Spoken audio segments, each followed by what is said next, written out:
जय श्री माता जी। आज हम गणेश जी का प्रे करेंगे। गणेश जी मूलाधार चक्र के मालिक। दोनों हाथ खोल के श्री माता जी के सामने, परम पूज्य श्री माता जी, सारे विश्व की सभी सहजी प्रभु गणेश जी की आशीर्वाद लेने के लिए आपके सामने दोनों हाथ खोल के बैठे हैं। कृपया आप अनुमति प्रदान कीजिए और ध्यान का स्थिति दीजिए। माँ परम पूज्य श्री माता जी, कृपा करके आप हमारी प्रणाम स्वीकार कीजिए। आपके हम जन्म जन्मांतर ऋणी हूँ माँ। आपकी श्री चरण कमल पर हमारा सारी विश्व के सहजी कोटि कोटि नमन।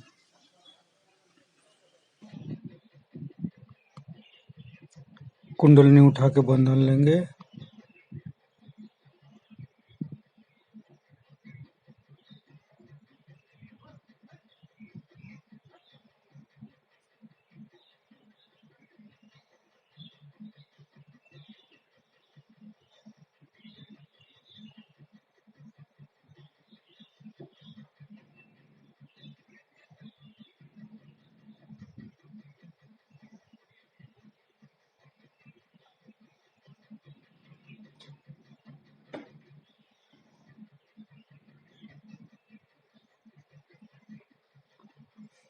तीनों महामंत्र पाठ करेंगे।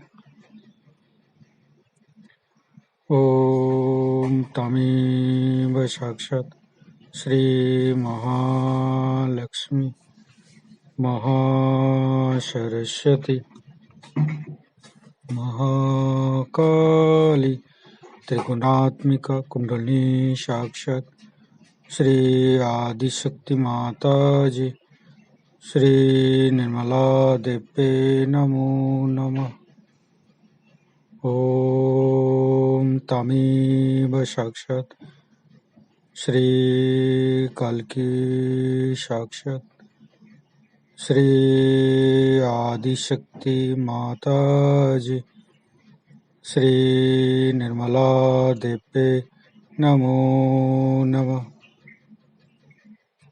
ओम तमेव साक्षात श्री कल्की साक्षात श्री सहस्रार स्वामिनी मोक्ष प्रदायिनी माता जी श्री निर्मला देवे नमो नमः। गणेश मंत्र। ओम तमेव साक्षात श्री गणेश साक्षात श्री आदिशक्ति माता जी श्री निर्मला देवे नमो नमः।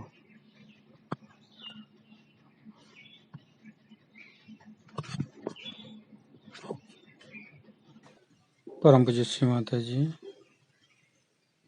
कृपा करके हमारे अंदर गणेश शक्ति का आशीर्वाद करके अबोधिता और पवित्रता की पूजा करा लीजिए माँ।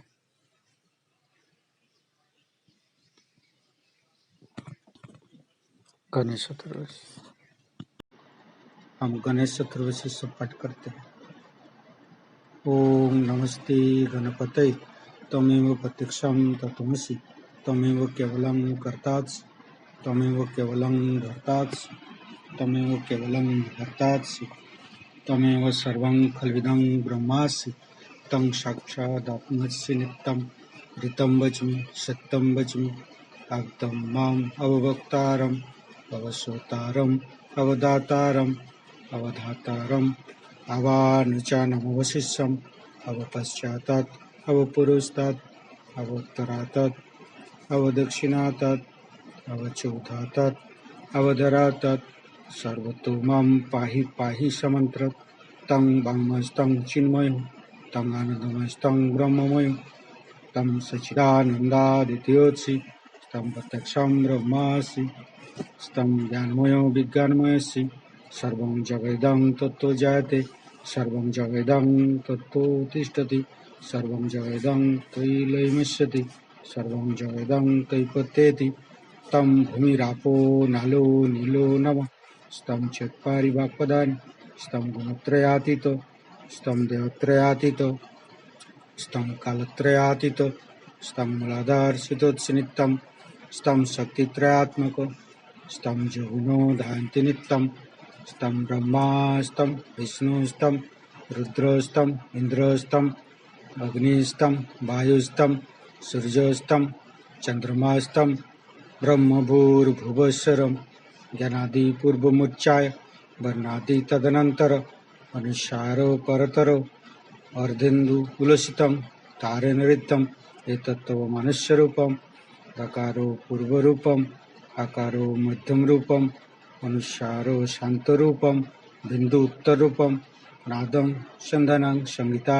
सन्धि शैषा गणेशविद्या गणकरिषिन् निश्चित गायत्री छन्द गणपतिर्देवता ॐ गं गणपतये नमः एकदन्ताय विद्महे वक्रतुण्डाय धीमहि तन्नो दन्ती प्रचोदयात् एकदन्तं चतुर्हस्तं पाशं कुङ्कुशधारिणं पदं च वरदं हस्ते बिभ्राणं मुषकध्वजं रक्तं लम्बोदरं शूर्पकर्णकं रक्तवाससं रक्तगन्धानुलिप्ताङ्गं रक्तपुष्पे सुपूजितं भक्तानुकम्पिनं देवं जगत्तारणमच्युतम् आविर्भूतं च सृष्ट्यादौ प्रकृते पुरुषात्तरम् एवं दहन्त्यो नित्यं स जोगी जोगिनो वर नमो बृहत्पतये नमो गणपतये नमो पमत्पतये नमस्ते अस्तु लंबोदराय दन्ताय विघ्ननाशिने शिवसुताय श्री वरदमूर्ते नमो नमः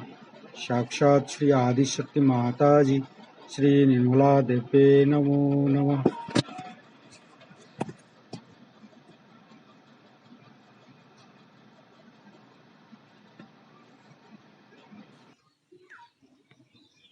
हे प्रभु गणेश, कृपया आप हमारे मूलाधार चक्र पर आप आइए और अवोधिता और पवित्रता की शक्ति से भर दीजिए।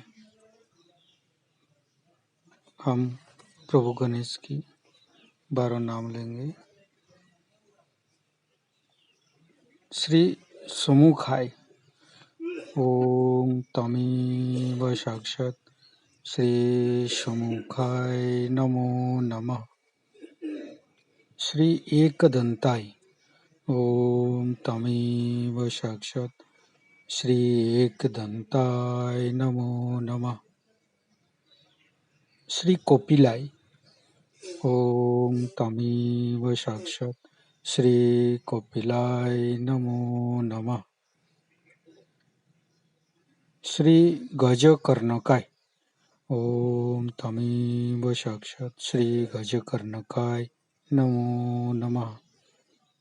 श्री लंबोदराय ओम तमेव साक्षात् श्री लंबोदराय नमो नमः। श्री विकटाय ओम तमेव साक्षात् श्री विकटाय नमो नमः।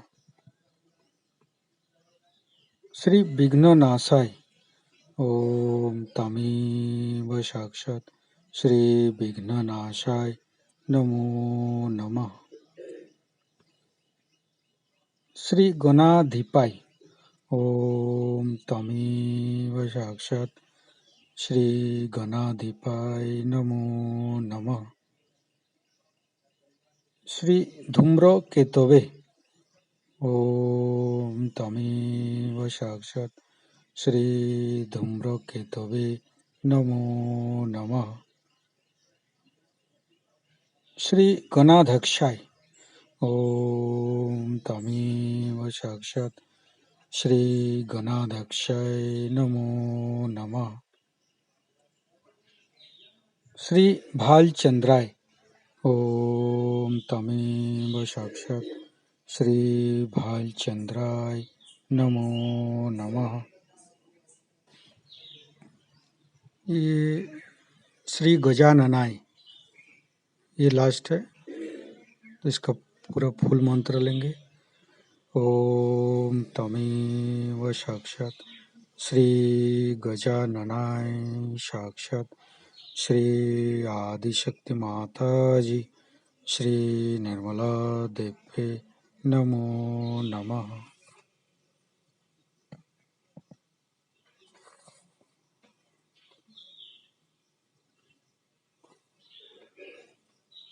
परम पूज्य श्री माता जी, कृपा करके आप हमारे मूलाधार चक्र पर आइए और समस्त दोष रोग बाधा दूर कर दीजिए।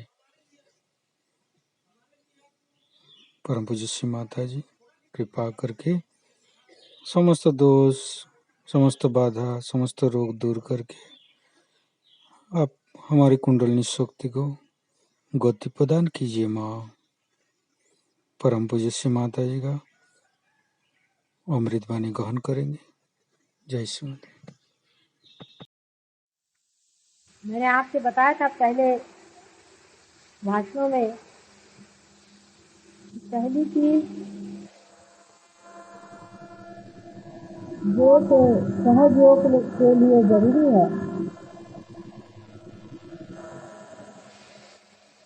वो है प्रेम। जो आदमी प्रेम नहीं कर सकता वो सहयोग में उतर नहीं सकता। और प्रेम का भी मैं आपसे थोड़ा बहुत बताया था। उसके बाद मैंने कहा था पवित्रता। जो आदमी पवित्रता की भावना नहीं रखता है वो भी आदमी सहयोग में उतर नहीं सकता। जो आदिकाल से पवित्रता की भावनाएं चलती आई हैं, उन्हीं सब भावनाओं को लेकर मैंने कहा है। आज तीसरी बात बताना है, खासकर रियलाइज लोगों के लिए, कि रियलाइजेशन हमारा नया जन्म है। जब बच्चा जन्मता है, कोई सा भी बच्चा आप देखिए, संसार के कौन सी भी जाति का हो, चाहे वो जापानी हो, चाहे वो अफ्रीकन हो, चाहे वो अमेरिकन हो, उस बच्चे में एक चीज सब में होती है और वो है उसकी अबोधिता, उसका इनोसेंस। बच्चे की विशेषता है उसका इनोसेंस। इसलिए रियलाइज्ड आदमी तभी कहलाया जाएगा जब वो पूरी तरह से इनोसेंस में उतर जाए। वैसे भी जो बहुत चालाक लोग होते हैं, व्यवहार चातुरी जिनमें बहुत ज्यादा होती है और जिनकी बुद्धि बड़ी तल्लख होती है और हजार आदमियों को ठगाने में और झूठ बोलने में और चालाकी दिखाने में जो बड़े तरबेज होते हैं, ऐसे लोग सहज योग के लिए बिल्कुल बेकार होते हैं। उससे जो लोग काफी ठगाए गए हैं दुनिया में और सताए गए हैं, वो सहज योग के लिए बहुत ठीक है। संसार में चाहे वो बहुत यशस्वी लोग न, लेकिन सहज योग में वो बहुत ही ज्यादा यशस्वी है। अबोधिता एक बहुत बड़ी देन, ये भी जन्म जन्मांतर की खोज से ही मनुष्य पाता है। आप देखिएगा बहुत से बुजुर्ग लोग भी बहुत ही अबोध होते हैं, बहुत भोले भाले सीधे साधे, और बहुत से छोटे बच्चे भी बड़े चालाक धूर्त। आजकल के जमाने में जो आदमी दो चार पैसे में किसी को ठग मारे, वो सबसे बड़ा यशस्वी आदमी समझा जाए। एक उदाहरण के तौर पर, जैसे एक हमारे रिश्तेदार थे, तो हम उनके घर गए तो वो बड़े अपने को बड़े भारी आदमी समझते हैं और वो बड़े विद्वान समझते हैं अपने को, बहुत ज्यादा उनका व्यवहार करते हैं। और बीवी बेचारी अनपढ़, इसको वो कुछ खास समझते नहीं, सोचते बेवकूफ है, ये सारा मेरा पैसा लुटा देगी। और एक परले दर्जे के कंजूस है। अब उनके घर हम गए तो बताने लगे बड़े इससे कि साहब मैंने देखिए ये जो जमीन है, ये मकान है, ये पूरा किराए पर ले लिया और 30 साल पहले 40 साल पहले लिया था और इसका मैं सिर्फ 100 रुपये किराया दूँ, और ये सारी जमीन मेरे कब्जे में और किसी की मजाल नहीं कोई हाथ लगाए। बैठे हुए आराम, न उस जमीन में कुछ जाते हैं न कुछ नहीं, एकड़ों जमीन लेकर के बैठे हुए हैं इसी पर दावा लगाकर।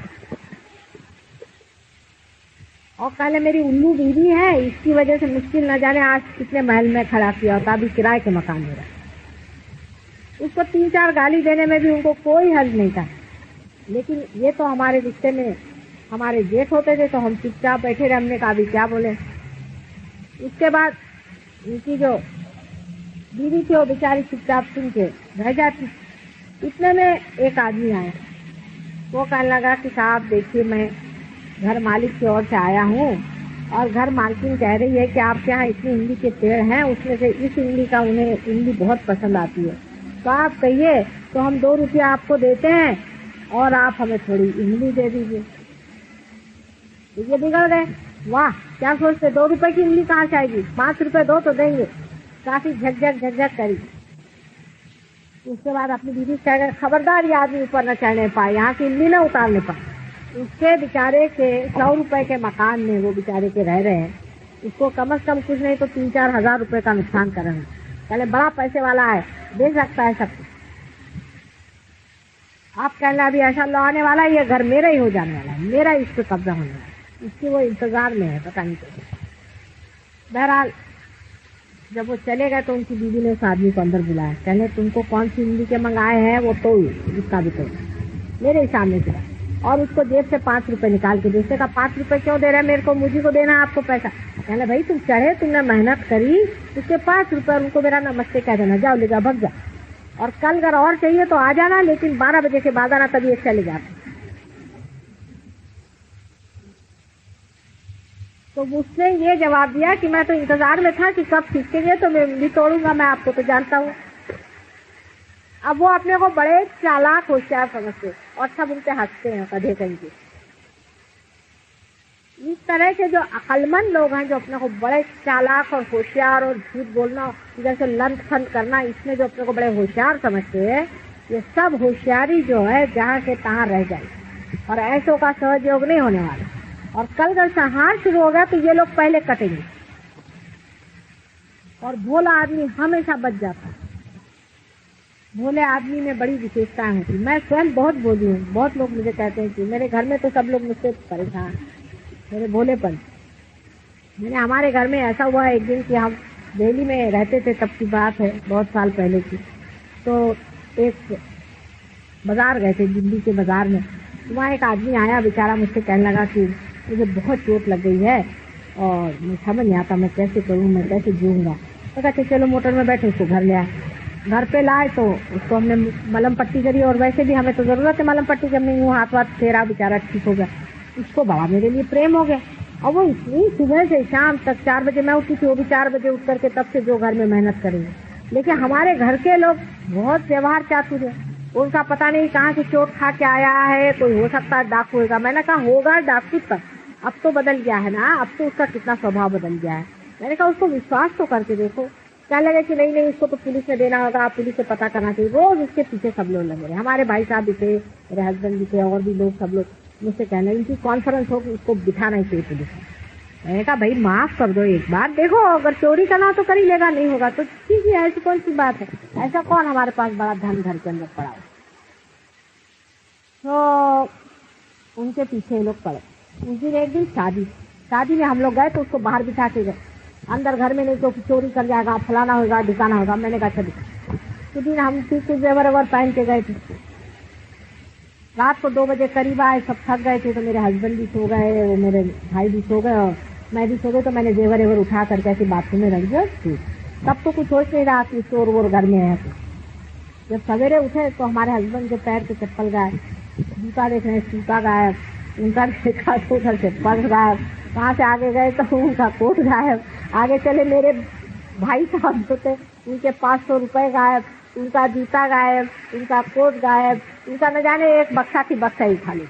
और मेरे इतने महंगे जेवर वहाँ पड़े हुए थे, खानदानी हमारे जेवर, एक चीज को उसने छुआ नहीं। उनके सब चीजें उठा के वो भागता बना, क्योंकि उनके लिए वो डाकू ही था और मेरे लिए वो कुछ भी नहीं। मेरा सब सामान छोड़ गया और इन सब चीजें लेके चंपत हो गया। तो वो लोग कहने लगे कि ये अच्छे रहे साहब, हमने तो कुछ किया नहीं। हमने कहा तुम उनकी जान तो लगे हुए थे ना, तो तुम पुलिस में जाओ, पुलिस में जाओ। तो उस पर विश्वास करते, हम घर पे भी नौकरों पे करके देखते, विश्वास करो, विश्वास करो। हम विश्वास इसलिए नहीं करते क्योंकि हमारा अपने ऊपर विश्वास है। दुनिया में सब पे विश्वास है। जितना हम विश्वास करना सीखेंगे उतना ही इंसान आपको विश्वास करेगा। लाख में से एक आध आपको ठगेगा। असल में हमको तो कोई ठग ही नहीं पाता। ठगना भी चाहता तो ठग नहीं जाता, ठगता नहीं हम। और हम पाते क्या? 2-4 रुपया ही ना, ठग के क्या पाते हैं? कौन सी गठरी? पाप की तो गठरी पाते हैं। इतनी होशियारी करने वाले लोग, मुझसे यहाँ पर भी बहुत से लोग ऐसे हैं, मुझसे होशियारी दिखाते, कुछ ऐसे पढ़ाते हैं बातें इधर उधर की। जितनी मैं भोली हूँ उतना ही मेरा जो अंदर का है ना वो बड़ा घाघ है। मैं किसी चक्कर में नहीं आ सकती, बड़ा मुश्किल है मुझे कोई चक्कर में डाल।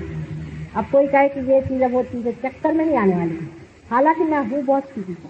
इसकी वजह ये है कि जो आदमी रियलाइज होता है और जो अपने चित्त में ही दिल में लिए बैठा है वो कहीं उलझता ही नहीं। आपने मेरे साथ चालाकी की, वो दिव्य जो है घुमा देगा उधर से मेरे को। कोई आदमी चालाकी करेगा भी मेरे साथ, वो फट से मुझे घुमा देगा। इसका एक और उदाहरण दिया। रामकृष्ण परमहंस की पत्नी, दोनों आदमी एक बार जंगल में से आए। तो ये बिल्कुल भोली भाली सी बेचारी जंगल में से आ रहे थे। तो जंगल में से आते आते ऐसा हुआ कि रामकृष्ण तो आगे चले गए, पीछे रह गए। तो चोरों ने सोचा चलो कोई औरत मिल गई, पकड़ो इसको। तो उसके साथ हो गया। तो उनका भाई तुम आ गए, अच्छा हो गए। तुम्हारे दामाद जो वो सामने चले गए और मैं अकेली रह गई। चलो तुम मेरे भाई आ गए, मेरे बाप आ गए, बड़ा अच्छा हो गया। मेरे लिए तो कुछ आराम हो गया, नहीं तो मैं तो सोच रही थी अकेले में मैं रास्ता कैसे ढूंढूंगी। चल भाई तुम्हारा क्या नाम है? अच्छा तुम मेरे भैया हो, तुम मेरे बाप हो। वो लोग कहने हम तो इसको पकड़ के ले जाएंगे और ये तो हमको बाप भाई बना देंगे।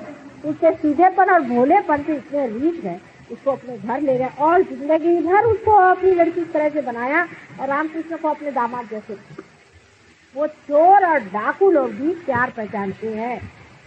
सांप और शेर और गीदड़ ये सब प्यार पहचानते हैं, क्योंकि शेर अपने बच्चे को नहीं खाता, सांप अपने बच्चे को नहीं काटता।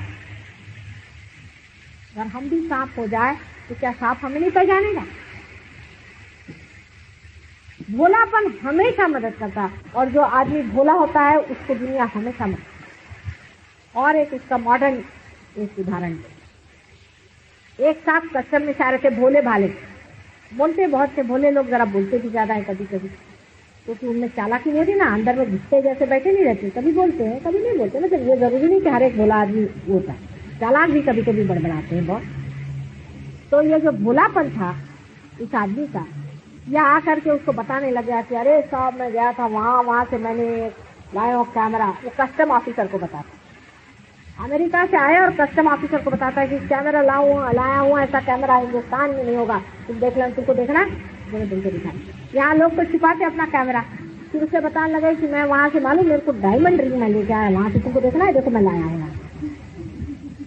तो वो जो इतने भोलेपन से बोलने लग गया तो कस्टम ऑफिसर ने सोचा कि ये यही डील मार रहा है, ये लाया होगा कहाँ तो मुझे बेवकूफ बना रहा है, नहीं तो जो असली हीरा लाया होगा वो ऐसी बात क्यों करेगा। तो कहा भैया तू जा मेरा सर दर्द से।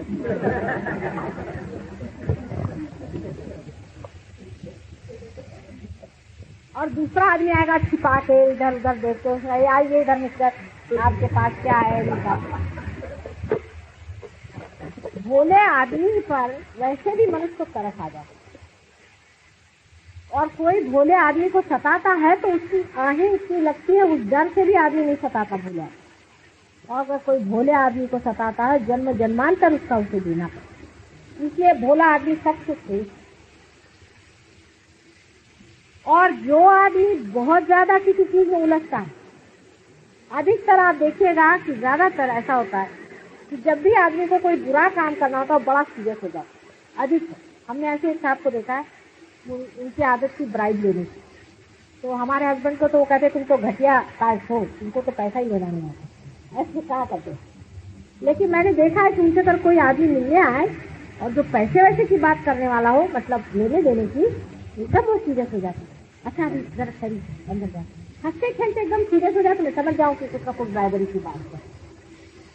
कोई भी गलत, एक साहब से मुझे मालूम है इनको कैबरे में जाना का बहुत शौक, और जब भी कैमरे की बात होती थी बड़े सीरियसली उसको डिस्कस करते, हाँ कहाँ जाने का, कैसे जाने का, कब जाने का, और समय हंसते रहेंगे, लेकिन कैमरे के मामले में बिल्कुल प्लानिंग करके सीरियस होकर के कैमरे में जाए। इसलिए कैमरे में कहाँ को जाने के चाहिए? अरे आपको अगर सीरियस ही रहता है तो जाके कहीं मंदिर में बैठो, नहीं वो वहां जाए। क्योंकि जो आदमी हंसता खेलता हर समय रहता है और हल्का फुल्का रहता है, उस आदमी को इसमें मजा ही नहीं आता कि क्या बेवकूफी है, ये क्या बेवकूफी करे। वो दूसरों की भोला आदमी जो है पट से बेवकूफी पकड़ लेता और वो नटखट होता है। भोला जो आदमी होता है वो नटखट होता है, उसका नटखटापन जो होता है ये उसके भोलेपन है। जैसे वो कोई ना कोई इधर से उधर सुराग लगा देगा। जैसे आपसे बताएं कि एक साहब हमारे यहाँ है, उनको बड़ा शौक था कैबरे डांस। कैबरे माने बहुत से आपको मालूम नहीं होगा, मतलब वहाँ लग्न नृत्य जो होता है, मतलब रंगीन जी का नहीं लेकिन और। तो वो कहने लगे कि साहब अब हमसे तो कह नहीं सकते क्योंकि रिश्ते में हमसे बड़े होते थे।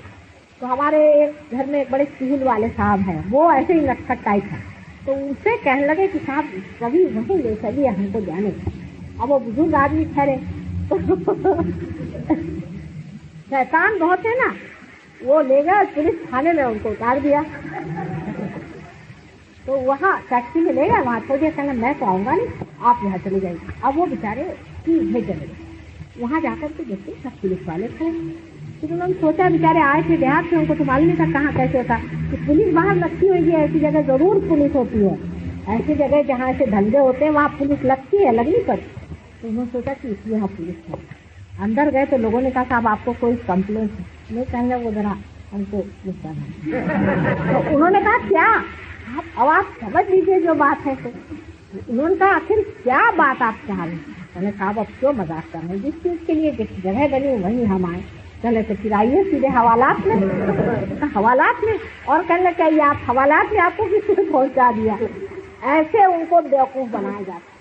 ये जो अपनी विषय की ओर दौड़ने की वृत्ति है, ये आदमी को चालाक है, क्योंकि उसको छिपाने के लिए आदमी जरूर चालाक बनता है।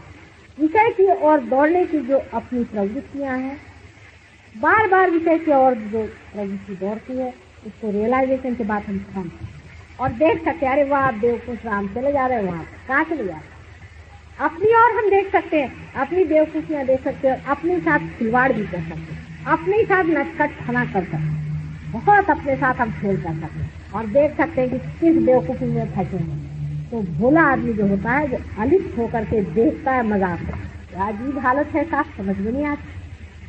ये भोलेपन की निशानियां हैं कि भोला आदमी जो होता है उसका चित्त कहीं ऐसा दौड़ता है, वो अपने भोलेपन में अंदर। जैसे छोटे बच्चे, उनको अगर कैबरे डांस को छोड़िए, आप किसी हिस्ट्री से मिला दीजिए, जोर जोर से रोना शुरू कर दो, उनको बाल वाल देख के एकदम वो रोना शुरू कर देती है। क्या आप अगर किसी कैबरे डांस में छोटे बच्चे से लीजिए तो बहुत जोर से रोते।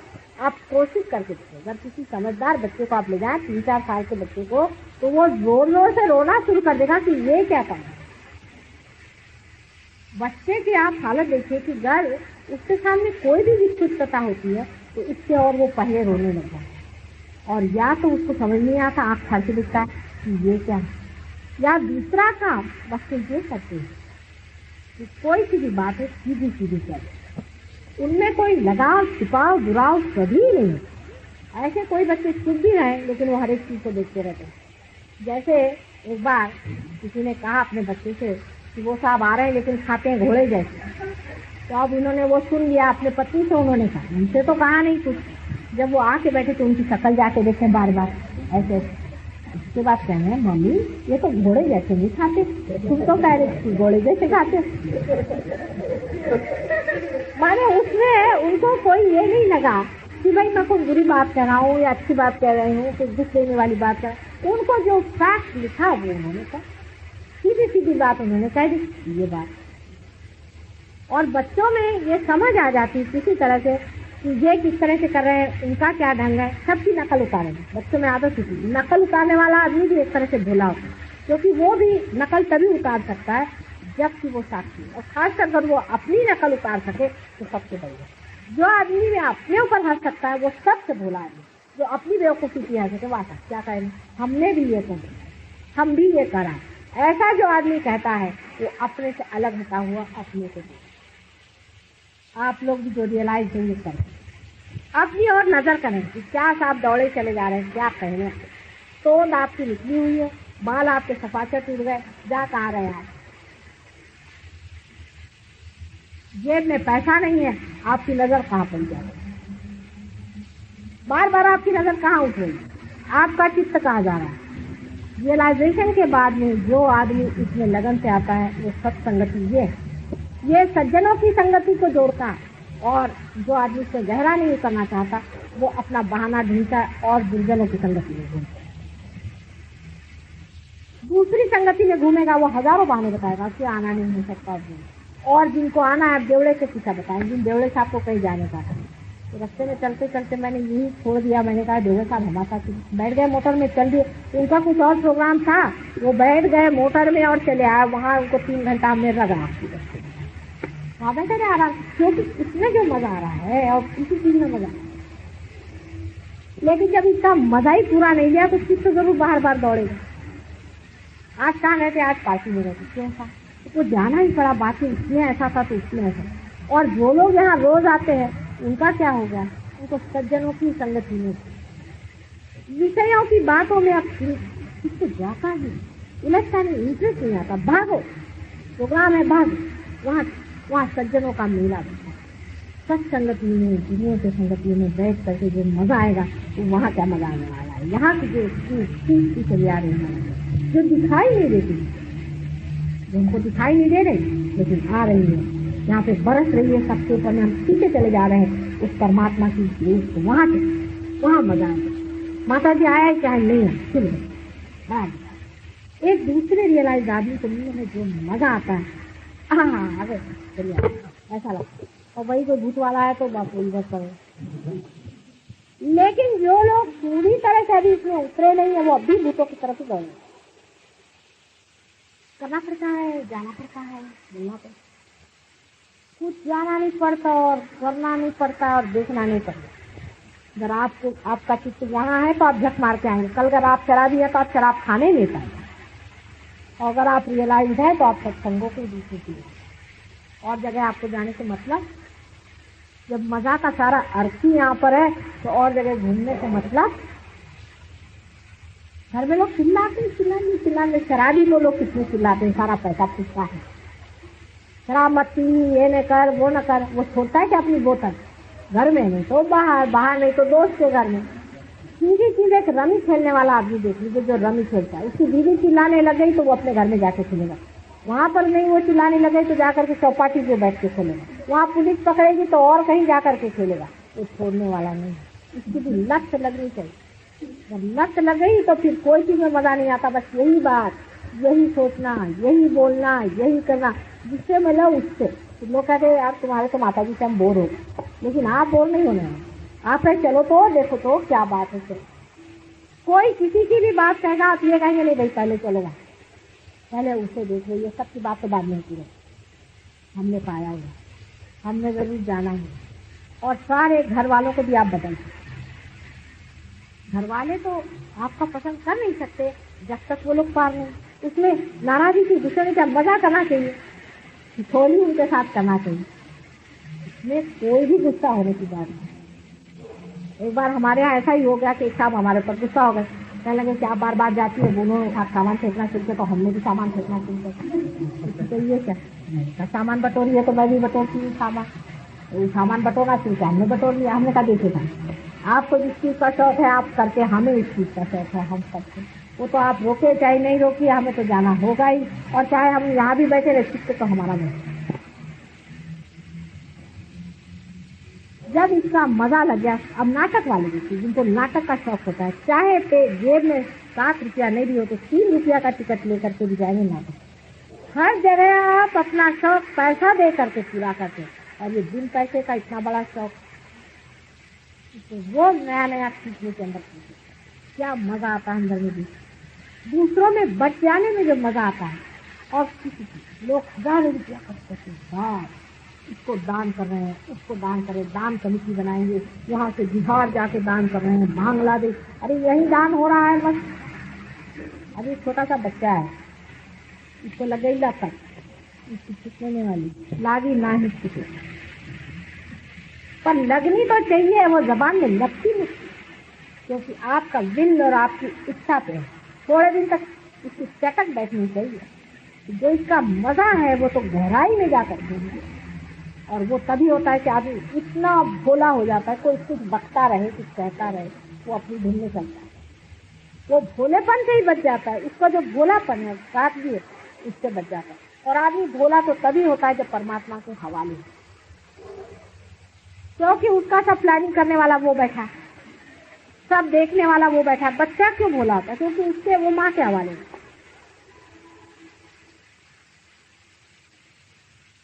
अपने पास तो और भी आयुध हैं लोगों को ठीक करने के, आप तो जानते हैं बहुत सारे आयुध हैं।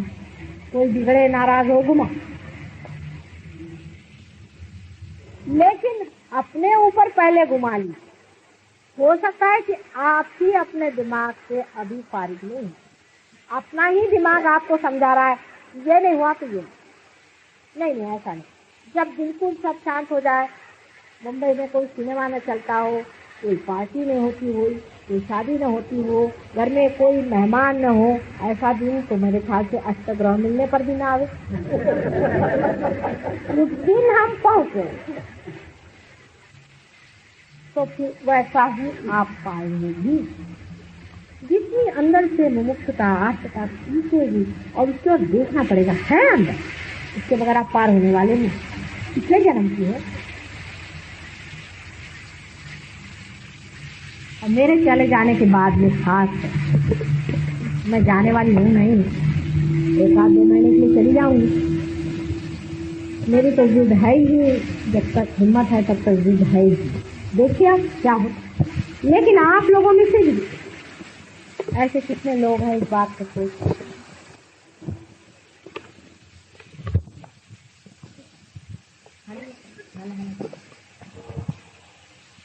इस बात को कितने लोग सोच रहे हैं कि हमारे हाथ से हजारों लोगों का कल्याण होने वाला है।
आज मोरी लाज रखली जो, आज मोरी लाज रखली जो, आज मोरी लाज रखली जो, आज मोरी लाज रखली जो। मोरी विपदा दूर करो, मोरी विपदा, मोरी विपदा दूर करो, मोरी विपदा दूर करो। आज मोरी लाज रखली जो,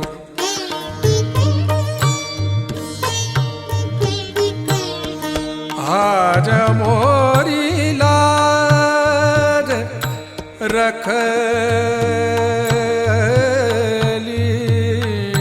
जो, आज मोरी लाज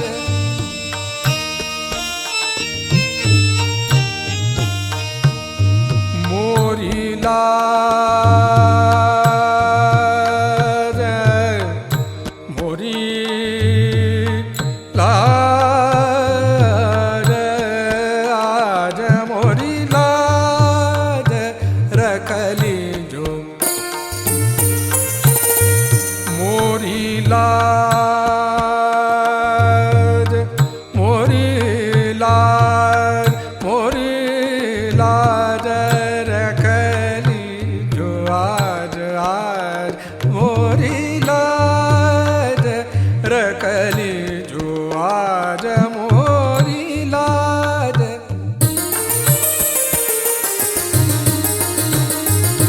मोरी लाज मोरी लाज आज मोरी लाज रखली जो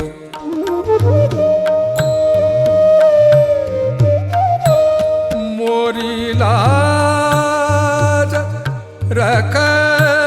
रखली जो मोरी लाज आज मोरी लाज रखली जो आज मोरी लाज रखली जो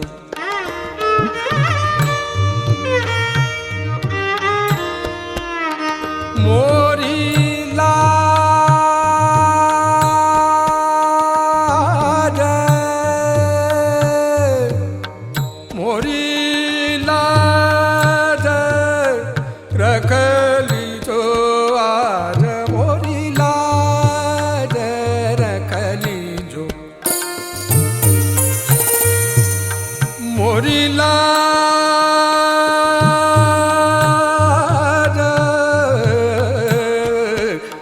गौरी नंदन हे दुख भंजन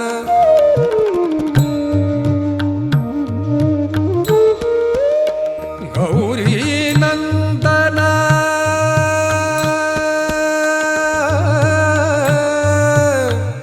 गौरी नंदन गौरी नंदन गौरी गौरी नंदन हे दुख भंजन गौरी नंदन हे दुख भंजन तुम ही आके धीर बंधाओ तुम ही आके धीर बंधाओ आज मोरी लाज रखली जो आज मोरी लाज रखली जो मोरी विपदा दूर करो मोरी विपदा दूर करो आज मोरी लाज रखली जो आज मोरी लाज ओम त्वमेव साक्षात् श्री गणेश साक्षात् श्री आदि शक्ति माता